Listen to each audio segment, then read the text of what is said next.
is going through a revolution now where there are some very exciting new ideas.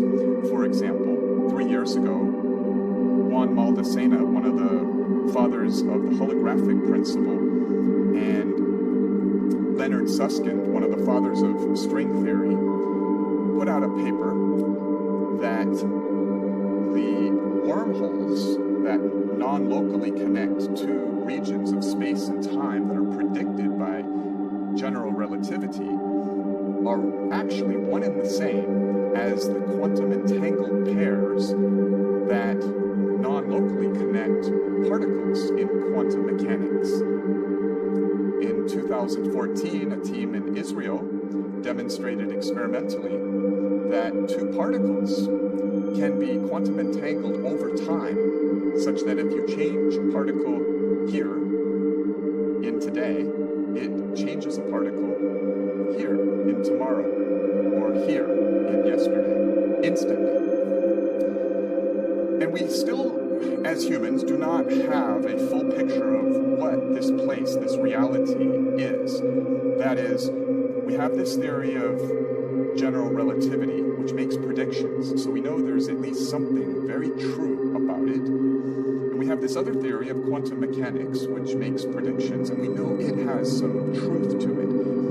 The problem is, these two theories have these axiomatic grounds that violently disagree with one another, where one boldly states that the other is incorrect in very important ways. And we still don't know what that unifying theory of everything is. There are attempts at such theories, such as string theory, loop quantum gravity, and many others, but there is no theory yet that has ever made a successful prediction.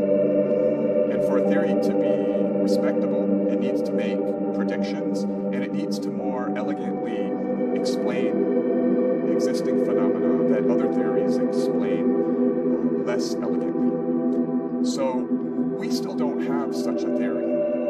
And so you could say that's the holy grail of physics, because if we were to discover such a theory of everything that would make predictions, well, it would be the holy grail of physics, because everything, chemistry, biology, even psychology, medicine, everything is emergent and builds up from that foundational theory of everything. Perhaps the discovery of a theory of everything here in the 21st century could usher in Star Trek-like technologies that could help humanity early. And so that's what we work on. We are one of the many groups trying to crack this code, this holy grail, to discover what the theory of everything is. And we take this code-theoretic approach, and we use quasi-crystal mathematics. So why do we use the E8 crystal to build our three-dimensional quasi-crystals? Well, the largest thing that humans have ever built is the Large Hadron Collider in Geneva, Switzerland. In fact, it's not just the largest thing, it's also the most expensive thing. No one country could afford it, so many countries pooled their money together, and they bought this giant thing with taxpayer money. So why would humans have approved spending so much money on one thing? And by the way, what is it really? Well, what it is it's a microscope.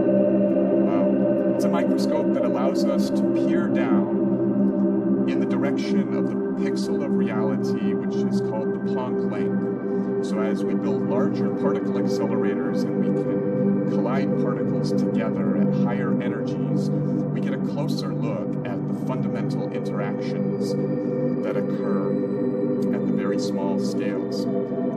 And we get data. We get scattering angles on how the particles scatter from one another.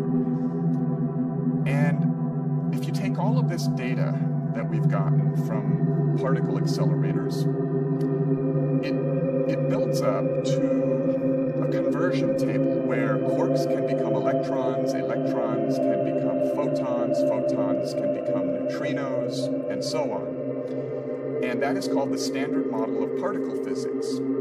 And in some ways, it's not exactly a theory, it's more of a table, an empirical table of the conversions between fundamental things. And strangely, the way that you can understand or describe the interconversions of every fundamental particle to every other is with higher dimensional shapes and their lattices, right? So just as a square is the basic shape that forms the checkerboard, and the checkerboard is a lattice, the higher dimensional shapes that form higher dimensional lattices or crystals are, in some cases, the way that these particle conversions all map to one another. So if one were seeking to understand, well, what is this unifying theory of everything, they would pay attention to the relationships of the vertices of one of these higher dimensional lattices. So one of the higher dimensional lattices is E8, and there are very impressive models and physical papers that have been published that show how E8 and its subspaces maps all these particles to one another. It's very strange because it appears that we live in a three-dimensional reality, and yet the relationships of particles, called gauge symmetry relationships, correspond to these hypercrystals.